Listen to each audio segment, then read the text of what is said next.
Hi friends, இப்போ நம்ம Pandya stores பார்க்க போகிறோம். பாண்டிய ஸ்டோர்ஸில் நம்ம பாண்டியனும் ஒரு பக்கம் சுகன்யாவுக்கு வார்னிங் கொடுத்துட்டு எல்லாரையும் கூப்பிடுங்கன்னு சொல்கிறாங்க. எல்லாரையும் கூப்பிட்டு நிற்க வச்சதுக்கப்புறமா சுகன்யா இருக்கும் போது இப்பெல்லாம் நீ பேசலாமா அப்படிங்கிற மாதிரி, அதுதான் இவ்வளோ பெரிய ஃப்ராடு தனத்தை பண்ணியிருக்குன்னு உனக்கு தெரியுது. அப்புறம் ஏன்ப்பா அது முன்னாடியே பேசினா தானே திருடன் கையில் சாவியை கொடுத்தா தானே திருடுறானா இல்லையான்னு பார்க்க முடியும். அந்த மாதிரி நினச்சிட்டாரு போல். என்ன பண்ணிட்டாங்கன்னா சொல்லிட்டாங்க, நான் வந்துட்டு குமார் மேலே போய் கம்ப்ளைண்ட் கொடுக்க போகிறேன் போலீஸ் ஸ்டேஷனில் அப்படின்னு சொன்னோடனே வீரமாக இவங்க 2 பேரும் வேணான்னு சொல்ல, அதுக்கப்புறம் வெளியே நின்று யோசிச்சுட்டு இருக்காங்க. நம்ம கதிரும் செந்திரும் அந்த டைம் பார்த்து மீனாவும் நம்ம ராஜியும் போய் நின்று பேசிகிட்டு இருக்காங்க. இங்கே ஒரு பக்கம் பாண்டியனும் கோமதி அம்மாவும் கம்ப்ளைண்ட் கொடுக்க கிளம்பிட்டாங்கன்னா பார்த்துக்கோங்க. அவங்க போய் அங்கே கம்ப்ளைண்ட் 1 2 எக்கச்சக்க பிட்டை போட்டு இவங்க கம்ப்ளைண்ட்டை கொடுத்துறாங்க. எப்படியாவது ஆக்ஷன் எடுங்க, என் பொண்ணு பாவம்னு சொல்லிட்டு அரசியும் கூப்பிட்டு போய் எல்லாத்தையும் சொல்லிட்டாங்கன்னா பார்த்துக்கோங்க.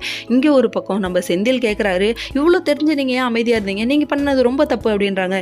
எப்படிப்பா எல்லாம் தெரிஞ்ச நம்மளே, அதாவது எப்படியும் அரசியை கண்டிப்பாக கல்யாணம் பண்ணியிருக்க மாட்டான்னு தெரிஞ்சும் நம்ம நம்பணும்ல. அப்படி இருக்கும்போது அவங்க நம்புறதுல அவங்களாவது விசாரிக்க தொடங்கியிருக்காங்களே, அது வரையும் சந்தோஷம் நினச்சிக்குவோன்னு சொல்லிட்டாங்க. உண்மைதான்ப்பா, ஏன்டா எங்கே போகிற மாதிரி, அதான் ஏன் மேலே அப்படி நீ பேசுறியா நீ அப்படிங்கிற மாதிரி ஆயிடுச்சு. நம்ம மீனாவுக்கு செந்தில் மேலே எவ்வளோ தப்பு இருக்கு, ஆனால் மீனாவை குறை சொல்கிறதுக்குன்னா முன்னாடி ஓடோடி வரீங்களே, எப்பட்றாப்பா முடியுது, கட்டின பொண்டாட்டி மேலே கண்ட பழியை போடுறதுக்கு முசாராக இருப்பீங்க நீங்கள். சரி, இதெல்லாம் ஒரு பக்கம் இருக்க.